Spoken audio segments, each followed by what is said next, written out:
मुखारविन्दे विनिवेशयन्तं वटसपत्रे सपुटे शयानं बालं मुकुन्दं शिरसा नमामि। मन्दारमाला कुलितालकायै कपालमालाङ्कितशेखराय दिव्याम्बरायै च दिगम्बराय नमः शिवायै च नमः शिवाय। मैं सहायक प्रोफेसर डॉक्टर धर्मेंद्र तिवारी, वेद विभाग, जूथालाल संस्कृत महाविद्यालय, मझवलिया, पश्चिमी चंपारण। तो मैं आज शास्त्रीय प्रतिष्ठा प्रथम वर्ष में पढ़ाई जाने वाली पारस्कर गृह सूत्र में यजुर्वेद शुक्ल यजुर्वेदीय गृह सूत्र आदि के बारे में, कृष्ण यजुर्वेदीय गृह सूत्र के बारे में आज हम लोग विचार विमर्श करेंगे। अर्थात पारस्कर गृह सूत्र सूत्रीय विवेचन करने जा रहे हैं। कल हम लोग सामवेदीय गृह सूत्र पर विचार विमर्श और ऋग्वेदीय गृह सूत्र पर विचार विमर्श किए थे, किंतु आज हम लोग शुक्ल यजुर्वेदीय और कृष्ण यजुर्वेदीय गृह सूत्र पर विचार विमर्श करेंगे। तो सबसे पहले हम लोग पारस्कर गृह सूत्र पर विचार करेंगे। तो शुक्ल यजुर्वेद का यह एक प्रमुख गृह सूत्र है। हिल ब्रांट्स के अनुसार पारस्कर गृह सूत्र वाजसनेय गृह सूत्र के नाम से विख्यात रहा है। वाजसनेय गृह सूत्र, वाजसनीय गृह सूत्र के नाम से भी इसको जानते हैं। यह कातीय गृह सूत्र के नाम से भी जाना जाता है। शुक्ल यजुर्वेद की माध्यन्दिनी शाखा से इसमें अधिकांश मंत्र और वचन उद्धृत किए गए हैं। परंपरा इसे परिष्कृत मानती है, अतः इसे पारस्कर गृह सूत्र भी कहते हैं। इसमें 3 कांड हैं एवं 51 कंडिकाएँ हैं, 19 + 17 + 15। इसमें वर्णित विषय वस्तु का विवेचन यथावसर आगे हम विचार विमर्श करेंगे। वैजवाप गृह सूत्र शुक्ल यजुर्वेद के एक अन्य गृह सूत्र का भी पता चला है, जिसके रचयिता वैजपाप है। वैजवाप चरणव्यूह शुक्ल यजुर्वेद की 15 शाखाओं में वैजवाप को अन्यतम माना जाता है। यह एक अनुपलब्ध गृह सूत्र माना जाता है। इस गृह सूत्र का उदाहरण अनेक प्राचीन तथा मध्यकालिक धार्मिक निबंधों में उपलब्ध होता है, यथा एवं च वैजवापेनाचार्येण सूचितम न सावित्रीमाह इत्यक्तः,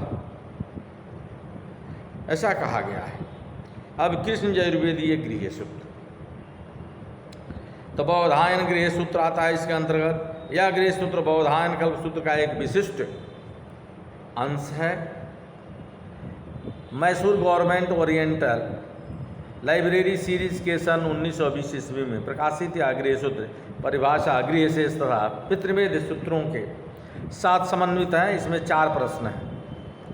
दूसरी पांडुलिपि में दशा प्रश्न अर्थात अध्याय उपलब्ध है। इससे इसमें अनेक परिवर्धन और परिवर्तनों के अभिसंकेत मिलते हैं। दूसरा है भारद्वाज गृह सूत्र। यह भारद्वाज कल्प सूत्र का अंश है। इसमें 3 प्रश्न अध्याय हैं। इसका प्रकाशन लाइडेन के डॉक्टर सालोवंश ने किया है। इसके विवाह प्रकरण में प्रचुर मात्रा में आधुनिकता का समावेश किया गया है। तीसरा है आपस्तंभ गृह सूत्र। आपस्तंभ सूत्र का 27वां प्रश्न यही गृह सूत्र है, जिसमें 3 प्रश्न हैं।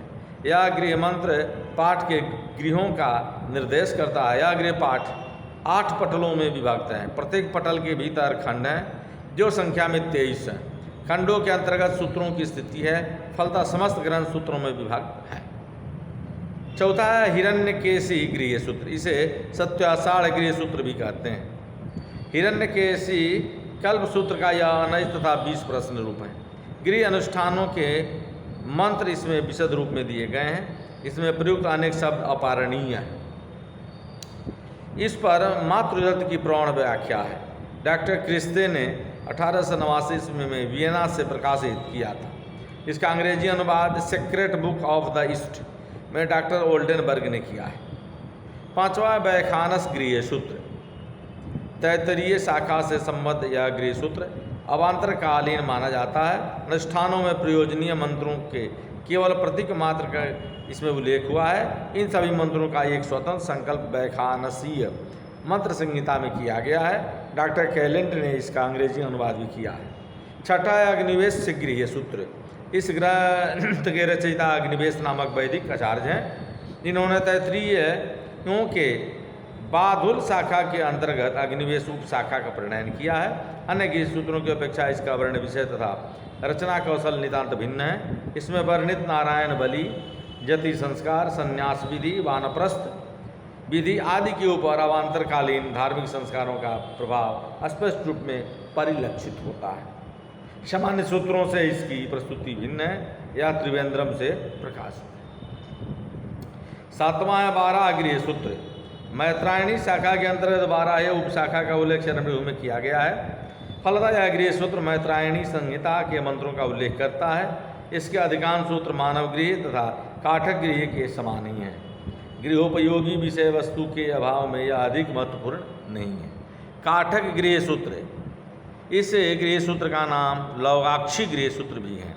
हेमाद्रि तथा अन्य निबंधकारों ने अपने निबंध में इसी नाम से उद्धृत किया है। इसके 2 प्रकार के विभाग मिलते हैं। एक विभाग के अनुसार प्रारंभ से अंत तक लेकर इसमें 73 खंडिकाएँ हैं। दूसरे विभाग के अनुसार इसमें 5 बड़े बड़े खंड या अध्याय हैं।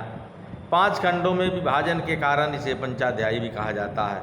यह गृह पंचिका नाम से विख्यात है। इस पर ब्राह्मण बल एवं देवपाल की व्याख्या भी उपलब्ध है। इन गृह सूत्रों के अतिरिक्त कुछ अन्य के संबंध में संकेत मात्र मिलते हैं, जैसे सांडिल्य गृह सूत्र। आपस्तंगन के टीकाकार रुद्रदत्त ने इसका उल्लेख किया है। माविल गृह सूत्र संस्कार रत्नमाला में पठित ग। मैत्रेय गृह सूत्र संस्कार रत्नमाला में इसका एक सूत्र उद्धृत है। अथर्वेदीय कौशिक सूत्र। कौशिक गृह सूत्र है अथर्वेद का एकमात्र गृह सूत्र है। यह 14 अध्यायों में विभक्त है। इस पर हारिल और केशव की व्याख्याएं उपलब्ध है। यह ग्रंथ प्राचीन भारतीय जादू विद्या की जानकारी देती है। इस विद्या की अनुपम सामग्री इस ग्रंथ में संकलित है। वस्तुतः संकलन की दृष्टि से यह सामग्री अन्यत्र दुर्लभ है। इसी एक ग्रंथ की सहायता से हम अथर्ववेद के नाना अनुष्ठानों के विधि विधान भलीभांति जान सकते हैं। अथर्ववेद के रहस्य का उन्मीलन केवल इस ग्रंथ के अनुशीलन से ही होता है। इसकी उपादेयता का मूल रहस्य तो यही है कि वैद्यक शास्त्र की औषधियों के लिए तो एक अक्षय निधि है। पारस्कर गृह सूत्र एक दृष्टि। शुक्ल यजुर्वेद का गृह सूत्र पारस्कर गृह सूत्र के नाम से विख्यात है। यह शुक्ल यजुर्वेद की दोनों शाखाओं का प्रतिनिधित्व करता है। शुक्ल और कृष्ण दोनों के शाखाओं का प्रतिनिधित्व करता है। संपूर्ण ग्रंथ 3 कांडों में विभक्त है। पुनः प्रत्येक कांड अनेक कंडिकाओं में विभक्त हैं। कंडिकाओं की संख्याएं भिन्न भिन्न हैं। प्रथम कांड की 19 कंडिकाओं में आवसत्याग्नि का आधान, विवाह तथा गर्भाधान से आरंभ कर अन्नप्राशन तक का विधान वर्णित है। द्वितीय कांड में 17 कंडिकाएँ हैं, जिनमें चूड़ाकरण, उपनयन, समावर्तन, पंचमहायज्ञ, श्रवणाकर्म और सीता यज्ञ विवेचन है। तृतीय कांड में 15 कंडिकाएँ हैं। इनमें श्राद्ध के बाद अवर्णी, अवकिरणी, प्रायश्चित आदि विषयों का प्रतिपादन है। इस पर 5 भाष्यकारों की व्याख्या इसके अर्थ गौरव को प्रदर्शित करती हैं। 5 भाष्यों से संबलित पारस्कर गृह सूत्र का एक विशेष संस्करण 1917 ईस्वी में गुजराती प्रेस बम्बई से प्रकाशित हुआ। कातीय श्राद्ध सूत्र का श्राद्ध काशिका के साथ एक विशद संस्करण संवत 1950 में काशी से प्रकाशित हुआ। 1971 में बम्बई से गृह के साथ इन तीनों प्रमुख व्याख्याएं भी प्रकाशित हैं। सूत्रकार का सर्वत्र यही प्रयास रहा है कि एक विषय को एक ही कंडिका में समाप्त कर दिया जाए, किंतु इस प्रयास का सर्वत्र निर्वाह नहीं हो सका है। उपनयन और विवाह जैसे बृहद कर्मों का निरूपण एक से अधिक कंडिकाओं का स्थान घेर लेता है। यह वहीं कहीं कहीं एक कंडिका में एक से अधिक कर्मों का निरूपण किया गया है। पारस्कर ने अपनी शाखा के मंत्रों का प्रतिकसह उल्लेख किया है, किंतु वहीं जब दूसरी शाखा के मंत्रों का अवसर आता है तो वे उसके संपूर्ण मंत्रों का उल्लेख करने में कोताही नहीं करते। जहाँ तक सूत्र शैली का प्रश्न उठता है, आचार्य ने आवश्यकतानुसार संक्षिप्त और विशद दोनों ही शैली का प्रयोग किया है। विवेचित कर्मों का सामान्य नाम पाक यज्ञ है। ये पाक यज्ञ 4 प्रकार के हैं: हूत, आहूत, प्रहूत और प्रासित। सूत्रों की भाषा सर्वत्र सरल, प्रांजल और स्फीत है। आचार्य का दृष्टिकोण सभी विधानों में उदार, पवित्र और सराहनीय है। तो आज हम लोग गृह सूत्रों के बारे में इतना हम लोग विचार विमर्श किए। फिर अगले दिन हम लोग कांडगत वन विषय वस्तु पर विचार विमर्श करेंगे। तब तक के लिए मैं अपनी वाणी को विराम देता हूँ। जय हिंद, जय भारत, धन्यवाद।